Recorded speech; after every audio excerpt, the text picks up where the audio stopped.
Hi everyone, welcome to the Quipster Film Review Podcast. I'm Vince Leo, I'm the film critic for the website Quipster.net. I've been doing film reviews for over 20 years now. You can read all of my written work, so in addition to the podcast you're about to hear today, if you're curious to find out what I think about a lot of other movies, you can go to my website, Quipster.net, Quipster.net. Today I'm going to be looking at a film that's out in limited selection of theaters in the United States. It's called The Hollars. It's one of those dramedies, a comedy/drama. It's PG-13 rated because it does contain brief language and some thematic material, and it runs an hour and 28 minutes. John Krasinski is the main star. He also directs the film. Margot Martindale, Richard Jenkins, Charlton Copley, Anna Kendrick, Charlie Day, and Josh Groban fill out some of the supporting roles. The screenplay is by Jim Strouse. And if you follow Krasinski's career, obviously most people know him as an actor, but he actually has directed before. This is his second film. It ends up being kind of a generic outing. It's another one of those well-meaning dramedies that's about another one of those financially, emotionally sulking big city residents who ends up returning to his small town home in order to visit his family, who are of course dysfunctional, in order to care for one of the members of the family who discovers that he or she, in this case she, has a terminal disease. And the man who returns home finally gets out of his stagnant situation because he ultimately discovers he has some sort of meaning in his life. I'm seeing this film just a week after screening Other People, which is currently out on video on demand. And that one featured an identical premise and a semi-comic tone, just like this one. I think that one is actually quite superior to The Hollars. So look for Other People if you are interested in seeing this kind of film done right. Now, in The Hollars, it's the man's mother, who's played by Margot Martindale in this film, who's been discovered to have an advanced stage brain tumor that needs immediate removal.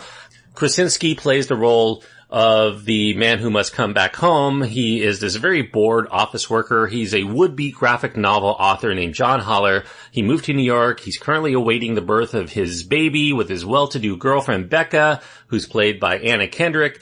This is one of those cases where if you have a pregnant woman in the film, that's usually a sure sign of what's gonna happen at the end of the film. And stories like these, I won't give anything away other than that, as to whether that actually pans out.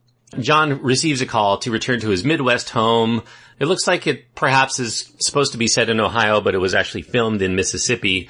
He's going to be there for his mother Sally's risky but crucial brain surgery. And there he's greeted by his financially struggling plumber father named Don, who's played by Richard Jenkins, and his recently laid off brother Ron, played by Copley, who hasn't been able to move on since his divorce. Now, as far as the fantasy land scenarios that I'm speaking of, this one's working off of an original script from James C. Strouse, or Jim Strouse as he's often called. Strouse has been here before. I've reviewed his film from 2005 called Lonesome Jim, which featured Casey Affleck. It's very similar to the main premise of this film. And as far as the film goes, this one introduces this very push-button kind of manipulation in order to draw out instinctive reactions in the audience to make them like the film. Whether they laugh, whether they cry. Every character in the film is quirky. They're very comical. This is the kind of film that should go down fairly easy for those who like these run-of-the-mill sitcoms that feature these kinds of characters in it. It's less than 90 minutes long. It feels like maybe a 3-episode run of said TV show, except this one does have a strong cast of character actors that occasionally sell their limited characterizations as real lived-in personas. This film is elevated by the presence of really competent actors, and unfortunately, even at the relatively short runtime of 88 minutes, there are a few too many side story threads that are there presumably to bolster the themes of the material, but they do end up distracting more than they add to the overall enjoyment of the movie. For instance, there's this major detour that involves Sally's overbearing nurse, Jason, who's played by Charlie Day. Jason happens to be the husband to John's ex, Gwen, who he might still have a thing for, and she just might still harbor feelings for her former beau, and that results in some of the film's most contrived of scenes among a great many when he goes over to have dinner with them.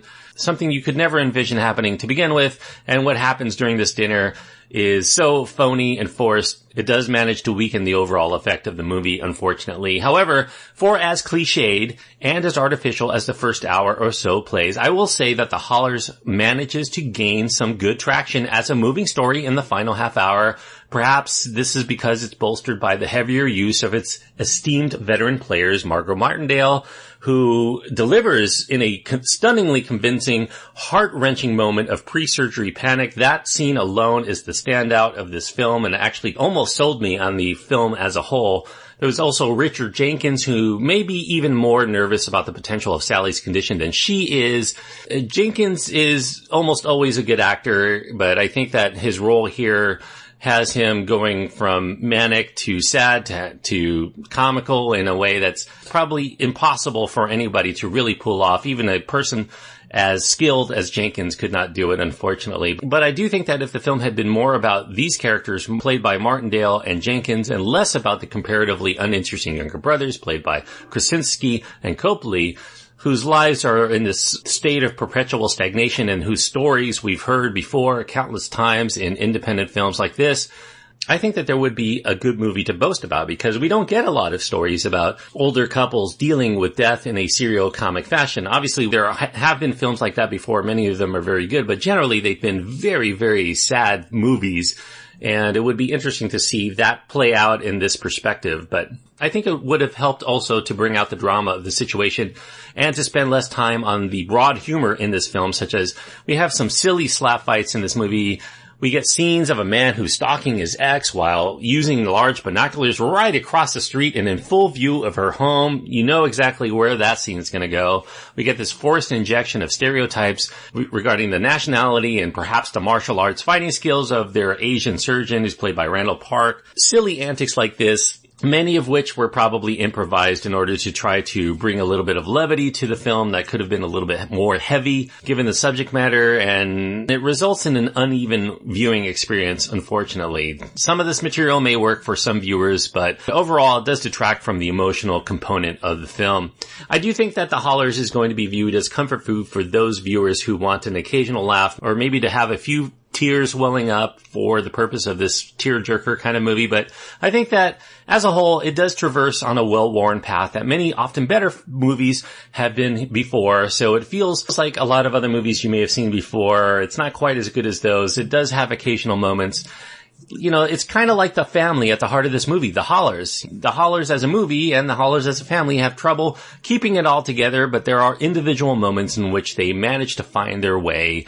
It's a close call for me. I was right there on the border of recommending this film because of the final half hour, which actually did get to me a little bit emotionally. But ultimately, when I have borderline calls, my rule of thumb is to give it the lower of the two grades on a first-time watch. And so that's why I'm giving The Hollars 2.5 stars out of 4. 2.5 stars on my scale means that all of the tools, all of the talent were here to put together a winning film, and somehow it just doesn't get it all together. And the reason why I can't ultimately recommend it is because it is a very familiar kind of film, and there are too many instances in which Krasinski is really trying to force either laughs or tears in a way that is very manipulative, and it comes across as a little bit overbearing. So 2.5 stars out of 4 for The Hollars.